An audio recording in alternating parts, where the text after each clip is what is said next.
I'm Jo and welcome to today's video. Today I have a tag for you. This is a new tag. This one I got tagged by Quilinus Reads on Twitter. I will include a link to them down below. So thank you very much for this tag. This is one that they just created the other week. So this is the Hallows Book Tag. Okay, and I'm very excited to get into this one. There's like a two-part to this. Okay, so the first part is a this or that. Okay, so let's have a look. I have my answers down here for this one already. So with the first one is pumpkin spiced latte or hot chocolate. For me, it's got to be hot chocolate. But hot chocolate is like one of my favorite things during the colder months of the year. And I have never had a pumpkin spiced latte in my life. And the idea of it kind of grosses me out. So I don't know if that's because like I live in Italy and we don't really have that kind of stuff here. Also, I grew up in England and again, wasn't really a thing. I've never experienced it, but it seems really gross to me. Anyway, vampires or werewolves? Gonna go with vampires for this one. I don't know, I just think they're more interesting than werewolves. Then we've got horror anthology or spooky standalone. Now, I don't particularly enjoy reading horror, like in general, so I'm much more likely to go for a spooky standalone. Haunted house or enchanted forest? This is harder for picking between the two because I think both could bring out good stories, but I've opted for haunted house for this one just because I think I'm more likely to read that than the enchanted. Like weighing it up, I would probably opt for that one. Then we have sinister villain or morally grey hero. Now this was tough because I do like a good villain, but I prefer morally grey characters like in general. It's one of the things I really like in books is when you get morally grey characters, both the good and the bad guys. Okay, so yeah, morally grey wins that one. Historical horror or futuristic dystopia? I've gone for historical horror on this one because I do like historical elements in stories, and although I'm not a huge fan of the horror genre, if it's a historical horror, then I'm more likely to read it. Then we have eerily narrated audio or creepy art physical. Now, I am a huge lover of art. I think so. Creepy art is the winner here. Then we have dark academia or paranormal. Again, not really much into either of these. I've gone for paranormal on that one. Daylight reader or nighttime reader? I tend to be a nighttime reader more. I mean, I do read sometimes in the daytime, but it's more unwinding in the evening kind of thing for me. You know, when you've finished doing your work and everything for the day, you've had your dinner, you're in your chill mood. Yeah, it's sort of like it's part of my bedtime routine, if you like. So yeah, I go nighttime reader for that one. And the last one, dark book nook or cozy reading corner? Definitely a cozy reading corner. Definitely. No contest with that one. So that is the this or that part of the book tag, which relatively easy, that one. Now let's get on to the book tag questions. These might be slightly harder and I don't have my answers prepared for this one. So number one, what are your favorite spooky season genres? Favorite spooky season genres are kind of like my general favorite genres. I love a good thriller, crime in general, crime, suspense, mystery, thrillers. I particularly like psychological thrillers, and the spooky season very much sort of lends itself to those as well, vibes wise. So yeah, I'd probably go with that. Number two, which titles do you recommend for Halloween reading? Okay, maybe I should have thought about this earlier before filming. There's lots. Um, just because I read like a lot of thrillers and things. Not really Halloween themed. It's nothing that really sort of comes to mind like, oh yes, Halloween read. They're more sort of like thrillers in general doing it. If you like serial killer kind of books, that kind of thing, I can definitely recommend this series by Ethan Cross. This is the Shepherd series. I have done reviews for most of that series now. I think I'm only missing maybe one or two books from the series. I have the other ones I have on my Kindle. But that was a very good series. Loved that. Ackerman, the villain in that, is like I was saying earlier about the morally grey and stuff. So yeah, there's a lot of that in that series, which is probably why I like it so much. Let's see, anything else pop out to me from up here?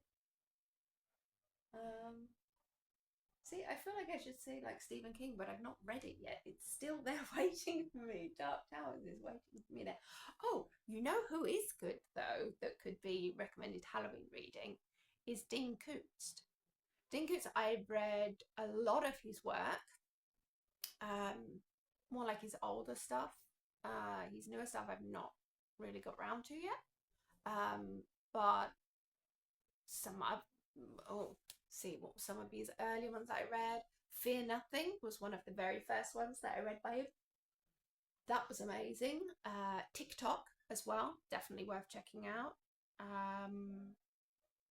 Yeah, I think his books would definitely fit into Halloween read because they are creepy as well, and a little bit different. So number three, what are your most anticipated reads this month? Now, this is easy to answer because I don't have any anticipated reads of the month. I'm very much a mood reader and I don't tend to set myself a TBR for specific because I just don't know if I'm going to want to read it. I'm currently reading Lucifer's Game, which I got from NetGalley, and enjoying that one, so I'm looking forward to finishing that. Also this one, this is another one that I'm currently reading, which hoping to make more progress with this month. This is Shadow in the Ward. I've been kind of dipping into this one as opposed to reading it. I don't know why. It's just, that's just the way it's gone. So I've been dipping into that over the past couple of months. So very much a slow read, that one for me, but enjoying it nonetheless. But yeah, I don't really have anticipated reads because I have no planned programming or what I'm going to read. Number four, have you had a paranormal experience or spooky coincidence? Oh God, in our house almost daily. I always say to like my kids and my husband is like it's the ghosts because like random objects will just like fall over and there's no one near them at all. I don't know if that counts as this, but yeah, I just always joke about the fact that we live with ghosts, but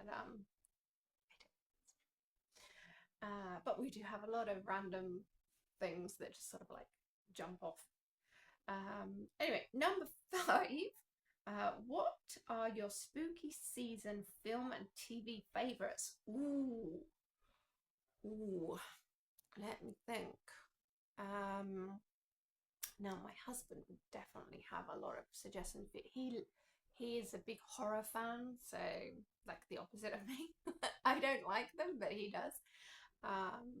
So he's watched like literally every horror series, film, anything that exists on Netflix, I think.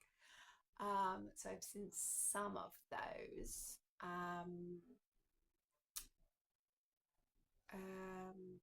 What was that?